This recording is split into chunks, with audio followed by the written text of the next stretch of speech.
لیکن اس کا مطلب یہ نہیں ہے کہ ایمان آپ کے اندر سے اوپر نیچے کود رہا ہے. ایمان بڑھا ہوا ہے، ایمان آپ کے سامنے پیش کیا جاتا ہے، لیکن کیا آپ تک پہنچنے اور وصول کرنے کے لیے تیار ہیں؟ کیا آپ خدا کے کلام کو سچائی کے طور پہ قبول کرنے کے لیے تیار ہیں؟ کیونکہ یہی فرق پڑتا. آپ خدا کے کلام کا اقرار کر سکتے ہیں علمی نقطہ نظر سے، شاید اس لیے کہ آپ نے یہاں اوپر آیت کو حفظ کر رکھا ہے، لیکن اگر یہ آپ کے دل سے، ایمان سے بھرے دل سے نہیں بولا جا رہا تو آپ کو وہ نتائج نہیں ملیں گے جن کی آپ خواہش رکھتے ہیں. میں آپ کی حوصلہ افزائی کرنا چاہتا ہوں، خود کو دھوکہ نہ دیں. یہی وہ مسئلہ ہے جس میں بہت سے لوگ پھنس جاتے ہیں. وہ سمجھتے ہیں کہ وہ ایمان میں ہے، حالانکہ وہ ایمان میں نہیں ہوتے. اور اگر آپ سمجھتے ہیں کہ آپ ایمان میں ہیں کسی بھی چیز کے بارے میں، یہ آپ کی زندگی میں بہت مہنگا، حتیٰ کہ جان لیوا بھی ثابت ہو سکتا ہے اگر آپ سمجھتے ہیں کہ آپ ایمان میں ہیں لیکن حقیقت میں آپ ایمان میں نہیں ہیں.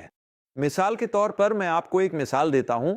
ایک مسیحی جو ہر صحیح اقرار کرتا ہے، اسے جسم میں کینسر جیسی بیماری کی تشخیص ہو جاتی ہے اور پھر بھی وہ شفا کی تمام آیات جانتا ہے. وہ انہیں آگے پیچھے زبانی سنا سکتا ہے، وہ انہیں یونانی زبان میں بھی سنا سکتا ہے اور بائبل کے 4 مختلف تراجم میں بھی سنا سکتا ہے، لیکن پھر بھی وہ مر جاتے ہیں. اور ہم اس صورتحال سے ہٹ کر یہ کہہ دیتے ہیں کہ شاید یہ خدا کی مرضی نہیں تھی، یہ شخص بچ نہیں سکا، شاید یہ خدا کی مرضی نہیں تھی کہ وہ شفا پاتے اور زندہ رہتے. ایک بار پھر میں کوئی نیا موضوع نہیں چھیڑنا چاہتا، لیکن دوسری طرف برائے کرم ایک لمحے کے لیے میرا ساتھ دیں. شفا کبھی بھی لوگوں کے نتیجے پر مبنی نہیں تھی. شفا انسانی تجربے پر مبنی نہیں ہے. شفا مکمل طور پر اس بات پر مبنی ہے جو یسوع نے ہمارے لیے 2000 سال پہلے کیا تھا، یعنی یہ حقیقت کہ اس نے خود ہماری کمزوریاں اٹھا لیں، ہماری بیماریاں برداشت کیں اور اس کے جسم پر جو کوڑے لگے ان کے وسیلے سے ہمیں شفا ملی. یہی وہ بنیاد ہے جس پر شفا قائم ہے. یہ اس بات پر مبنی نہیں ہے کہ کوئی شفا پاتا ہے یا شفا نہیں پاتا. دیکھیں، یہ اس بات پر مبنی ہے جو یسوع مسیح نے ہمارے لیے کیا.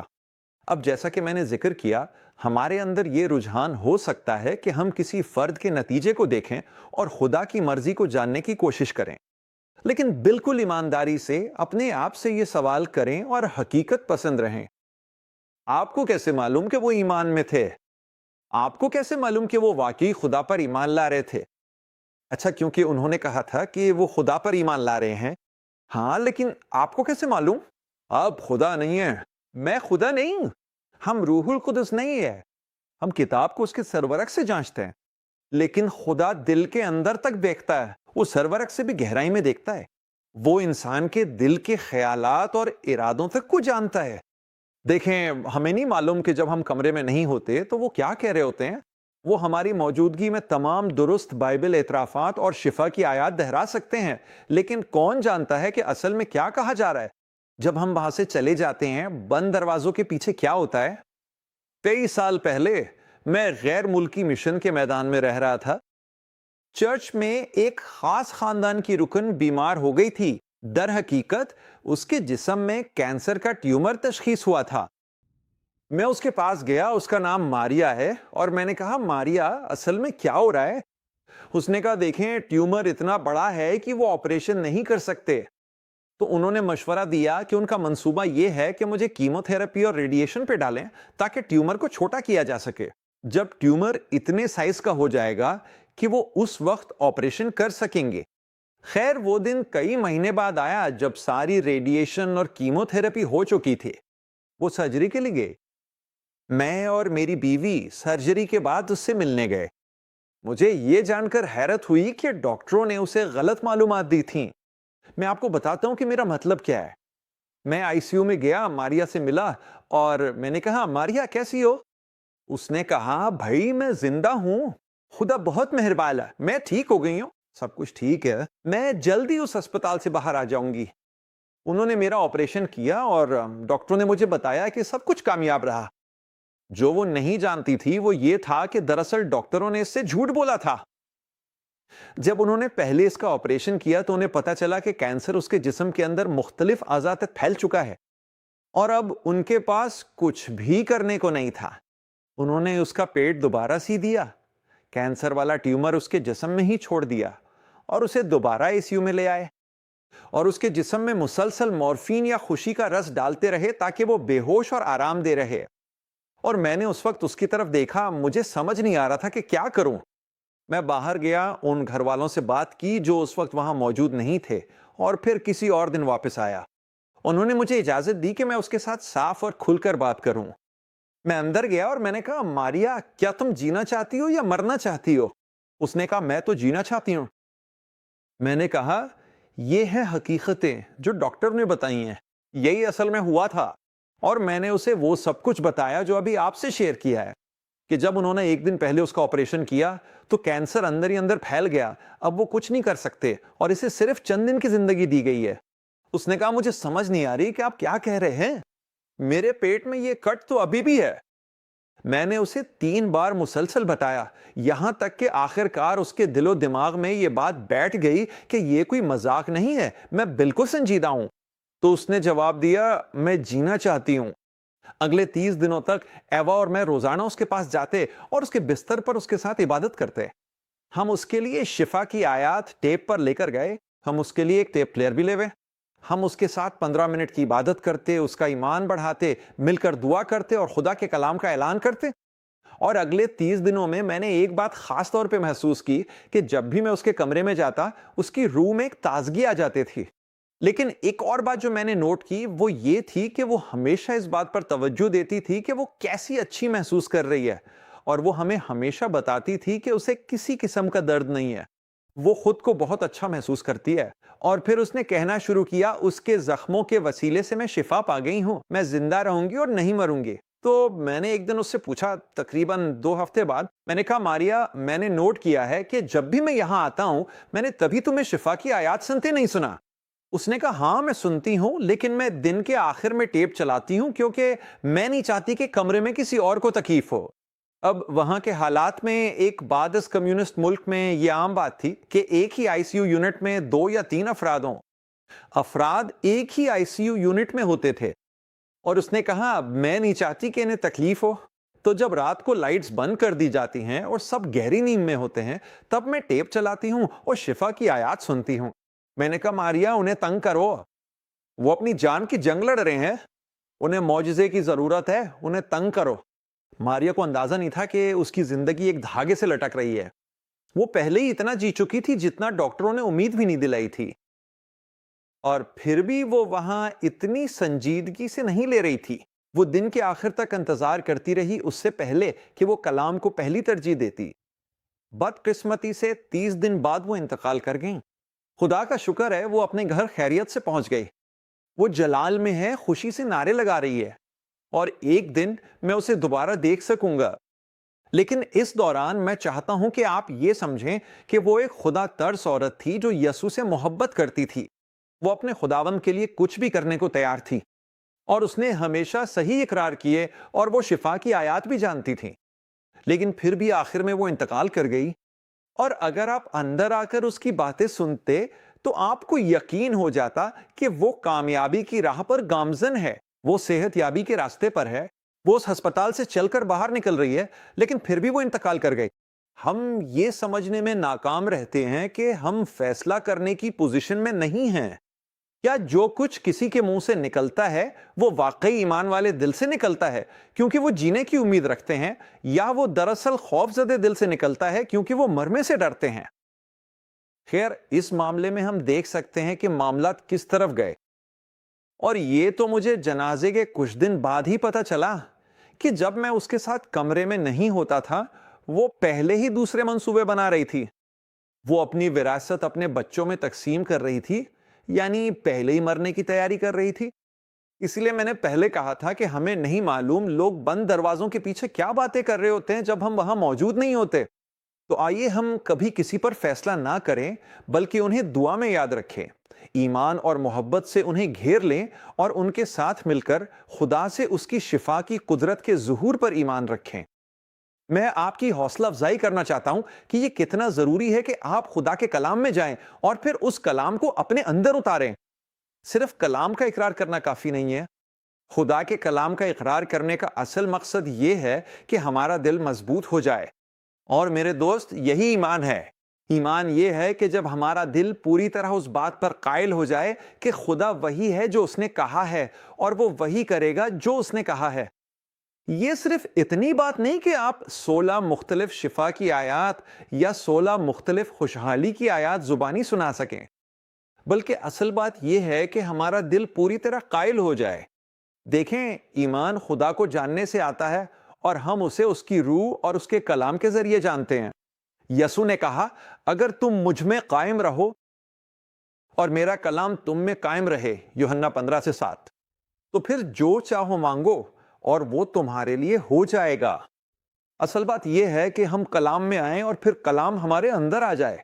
یہ کبھی کبھی مشکل ہو جاتا ہے، خاص طور پر جب زندگی میں اتنی ساری توجہ بٹانے والی چیزیں اور روزمرہ کی ذمہ داریاں ہوتی ہیں، لیکن اصل مقصد یہی ہے، اور کلام میں آنے کا مقصد بھی یہی ہے کہ کلام ہمارے اندر آ جائے۔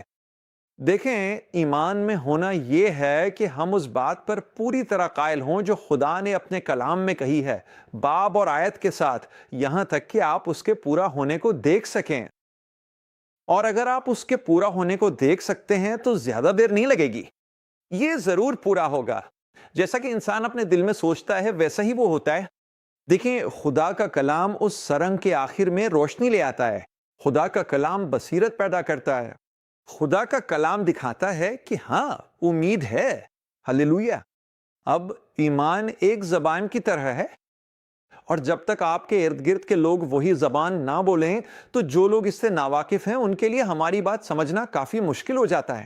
میری بیوی چیک ریپبلک سے ہے، وہاں کی مادری زبان چیک ہے۔ اگر آج وہ یہاں اس ممبر کے پیچھے میری جگہ کھڑی ہوتی اور اپنے وطن کی زبان میں خدا کا کلام سکھا رہی ہوتی تو یہ بات ایک کان سے سن کر دوسرے سے نکل جاتی، سوائے اس کے کہ آپ بھی وہی زبان بولتے ہو۔ ایمان بھی کچھ ایسا ہی ہے، اور اکثر اوقات ہمارے ارد گرد جو لوگ خدا کے کلام سے ناواقف، جاہل یا غیر تعلیم یافتہ ہوتے ہیں، وہ بھی وہی زبان نہیں بولتے۔ مثال کے طور پر میں آپ کو ایک بات بتاتا ہوں۔ فرض کریں کہ ایک شخص ہے جو اپنے جسم میں ایک لا علاج بیماری سے لڑ رہا ہے۔ وہ ایک مقامی چرچ جاتا ہے، وہ وہاں 35 سال سے رکن ہے، اور ایک دن چرچ کے بعد ایک بھائی اس کے پاس آتا ہے اور کہتا ہے، بھائی سب کچھ کیسا چل رہا ہے؟ آپ کی طبیعت کیسی ہے؟ ڈاکٹر نے کیا کہا؟ میں چاہتا ہوں کہ آپ جان لیں ہم آپ کے ساتھ ہیں، چاہے انجام کچھ بھی ہو، ہم آخر تک آپ کے پیچھے ہیں۔ اوہ، معاف کیجیے گا، کیا یہ منفی نہ لا؟ میں تو صرف آپ کی حوصلہ افزائی کے لیے یہاں ہوں، مجھے معاف کر دے۔ دیکھیں، لوگ اکثر اس بات میں زیادہ دلچسپی رکھتے ہیں کہ ہم کیسا محسوس کرتے ہیں، اس کے مقابلے میں کہ ہم کیا یقین رکھتے ہیں، اور جو ہم یقین رکھتے ہیں وہ اس سے زیادہ اہم ہے کہ ہم کیسا محسوس کرتے ہیں۔ بہرحال، اگر آپ کو کبھی یہ محسوس ہو کہ آپ انہیں اپنے جذبات بتانا چاہتے ہیں تو اسے الزام نہ سمجھے۔ کسی کو یہ بتانے میں کوئی حرج نہیں کہ آپ کیسا محسوس کرتے ہیں جب تک آپ وہیں رکتے نہیں۔ جب آپ کسی کو بتا دیں کہ آپ کیسا محسوس کرتے ہیں تو میں چاہتا ہوں کہ آپ اس سے تھوڑا آگے بڑھیں، پھر انہیں بتانا شروع کریں کہ آپ کیا یقین رکھتے ہیں، کیونکہ اصل معاملہ آپ کی یقین کا ہے۔ مثال کے طور پہ، چھوٹے بھائی، تم جاننا چاہتے ہو کہ میں کیسا محسوس کر رہا ہوں؟ ٹھیک ہے، میں تمہارے سامنے بالکل سچ بولوں گا۔ مجھے پچھلے 3 دن سے دست لگے ہوئے ہیں، میں نے 48 گھنٹے سے نیند نہیں کی، میرا جسم مسلسل درد میں ہے، دوائی اثر نہیں کر رہی، مجھے لگتا ہے جیسے مجھے مارا پیٹا گیا ہو، اور یہ بالکل بھی بہتر نہیں ہو رہا۔ یہ ہے میرا حال۔ لیکن اب جب میں نے تمہیں اپنے احساسات سے آگاہ کر دیا ہے تو اب سنو کہ میں کیا یقین رکھتا ہوں، کیونکہ میرا یقین میرے احساسات سے زیادہ اہم ہے۔ میں خروج 15:26 پر یقین رکھتا ہوں کہ وہ ہے۔ یہوہ رافع میرا شفا دینے والا ہے۔ زبور 107:20 کے مطابق اس نے کلام بھیج کر مجھے شفا دی۔ زبور 103:3 کے مطابق وہ میرے تمام گناہ معاف اور تمام بیماریاں شفا دیتا ہے۔ میرا ایمان زبور 34:19 پر بھی ہے۔ راست باز کی مصیبتیں بہت ہیں، لیکن خداوند مجھے ان سب سے رہائی دیتا ہے، اور اس وقت بھی اسی سے رہائی دے رہا ہے۔ میں یسیہ 53 آیت 4 اور 5 پر یقین رکھتا ہوں، جو اعلان کرتی ہے کہ وہ میری خطاؤں کے سبب زخمی ہوا، میری بدکاریوں کے لیے کچلا گیا، اور میری سلامتی کے لیے جو سزا ضروری تھی وہ اس نے برداشت کی، اور اس کے مار کھانے سے میں شفا پایا ہوں۔ میں متی 8:16 اور 17 پر یقین رکھتا ہوں، جس میں لکھا ہے کہ جب شام ہوئی تو اس نے اپنے کلام سے بدروحوں کو نکالا، اور اس نے سب بیماروں کو شفا دی، تاکہ وہ بات پوری ہو جو نبی یسیاہ کے ذریعے کہی گئی تھی کہ اس نے خود ہماری کمزوریاں لے لیں اور ہماری بیماریاں اٹھا لیں۔ میرا ایمان پہلا پطرس رات کے 2:24 پر ہے، جس کے مطابق اس نے اپنے بدن میں ہمارے گناہ صلیب پر اٹھا لیے تاکہ ہم گناہ سے مر کر راست بازی کے لیے جئیں۔ اس کے زخموں سے میں نے شفا پائی، شفا پا کر شفا یافتہ ہوں۔ عبرانیوں 13:8 پر ایمان رکھتا ہوں۔ یسوع مسیح کل، آج اور ہمیشہ یکساں ہیں۔ میں مرکز 16:18 پہ یقین رکھتا ہوں۔ مجھ پر ہاتھ رکھے گئے ہیں اور میں صحت یاب ہو رہا ہوں۔ میں ایمان رکھتا ہوں۔ ملاکی 3:6 میں خداوند ہوں اور میں تبدیل نہیں ہوتا، یہی میرا ایمان ہے۔ اب وہ شاید سوچیں کہ آپ کچھ زیادہ شدت پسند یا کچھ زیادہ جنونی ہے، لیکن یہ ٹھیک ہے۔ آپ کی زندگی داؤ پہ لگی ہوئی ہے۔ انہیں یہ بتانے سے نہ گھبرائیں کہ آپ کیسا محسوس کرتے ہیں، اور اسی طرح لوگوں کو یہ بتانے سے بھی نہ ڈریں کہ آپ کیا ایمان رکھتے ہیں، کیونکہ اصل میں آپ کا ایمان ہی اصل معاملہ ہے۔ اب آج کا بڑا سوال یہ ہے کہ بھائی میرا مقررہ سیزن کب ہے؟ مجھے کب تک خدا پر یقین رکھنا ہے؟ کب تک میں کامیابی فتح دیکھتا ہوں؟ کب تک بھائی؟ جواب اتنا واضح ہے جتنا وقت لگتا ہے۔ آپ کو فاصلہ طے کرنے کے لیے تیار رہنا ہوگا۔ جتنا وقت لگتا ہے، آپ کو بلڈاگ کی سختی کرنی ہوگی اور کہنا ہوگا لارڈ میں یہاں طویل سفر کے لیے ہوں، اور آپ کو اپنے دل کو اس حد تک تائل کرنا ہوگا کہ آپ کہیں میں یقین کرتا ہوں کہ آپ وہی ہیں جو آپ نے کہا ہے کہ آپ ہیں، اور آپ بالکل وہی کریں گے جو آپ نے کہا ہے کہ آپ کریں گے۔ آپ ایک 3 سالہ بچے کو لے لیں جو ایک انتہائی امیر خاندان میں پیدا ہوا ہے اور ساری جائیداد کا وارث ہے، ساری گاڑیاں، حویلیاں، پیسہ، سب کچھ۔ اسے اپنی زندگی میں کبھی انگلی تک اٹھانے کی ضرورت نہیں پڑے گی، لیکن پھر بھی اتنی کم عمری میں، 3 4 5 سال کی عمر میں، وہ کبھی بھی اپنی وراثت سے لطف اندوز نہیں ہو سکے گا یا اس پر حق جتا نہیں سکے گا جب تک کہ وہ بڑا نہ ہو جائے اور بالغ نہ ہو جائے۔ اور میں یہ نہیں کہہ رہا کہ آپ کو فتح میں چلنے سے پہلے یسوع کے ساتھ 25 سال چلنا ضروری ہے، بالکل بھی نہیں۔ جو میں کہہ رہا ہوں وہ یہ ہے کہ آپ کو اپنی زندگی میں اس مقام تک پہنچنا ہوگا کہ آپ کا دل مکمل طور پر قائل ہو جائے کہ خدا وہی ہے جو اس نے کہا ہے کہ وہ ہے، اور وہ وہی کرے گا جو اس نے کہا ہے کہ وہ کرے گا۔ یہ آپ کے لیے کتنا وقت لے گا مجھے نہیں معلوم۔ شاید آج کا یہ پیغام آپ کو دوسری طرف لے جانے کے لیے کافی تھا، لیکن جتنا زیادہ آپ کلام میں رہیں گے اتنی ہی جلدی کلام آپ کے اندر اتر جائے گا، اور جتنی جلدی آپ کا دل مکمل طور پر قائل ہو جائے گا کہ خدا وہی ہے جو اس نے کہا ہے، اور وہ وہی کرے گا جو اس نے کہا ہے کہ وہ کرے گا۔ ہلیلویا! حوصلہ رکھو میرے دوست، حوصلہ رکھو۔ خدا نے آپ کے لیے ایک معجزہ رکھا ہے۔ کیا آپ مجھے اجازت دیں گے کہ میں آج کے پروگرام کے اختتام پر آپ کے لیے دعا کروں؟ اے باپ، تیرا شکر ہے میرے دوست کے لیے جس نے اس نشریات کو سنا۔ میں دعا کرتا ہوں اے خداوند کہ تو اس کلام کو ان کے دلوں اور ذہنوں میں ثبت کر دے۔ ان کی مدد فرما کہ وہ تیرے کلام پر عمل کرنے والے بنے، صرف سننے والے نہ رہیں، اور شیطان ابھی اسی وقت ان سے اپنے ہاتھ ہٹا لے۔ میں انہیں یسوع کے نام پر آزاد اور رہا کرتا ہوں۔ اے باپ، تیرا شکر ہے کہ تو نے اپنا کلام بھیجا، زبور 107 باب 20 آیت، شفا کا تیرا کلام، رہائی کا تیرا کلام، طاقت اور قدرت کا تیرا کلام، اور حوصلہ افزائی کا کلام ابھی اسی وقت جہاں وہ ہیں یسوع کے نام پر ان تک پہنچے۔ جسم یسوع کے نام پر شفا پائے اور مکمل ہو جائے۔ تکلیف، گٹھیا، درد، بے آرامی، بے ترتیبی، بیماری، یسوع کے نام پر دور ہو جاؤ۔ اے باپ، تیرا شکر ہے کہ تو نے انہیں آزاد کیا۔ ہمیں یقین ہے کہ ہم تیرے غالب نام میں حاصل کرتے ہیں۔ خدا آپ کو خوش رکھے دوست۔ اگلی بار تک یاد رکھیں وہ اپنے کلام پر نظر رکھے ہوئے ہے، جس کی وجہ سے یہ آپ کی زندگی اور آپ کے حالات میں سامنے آئے گا۔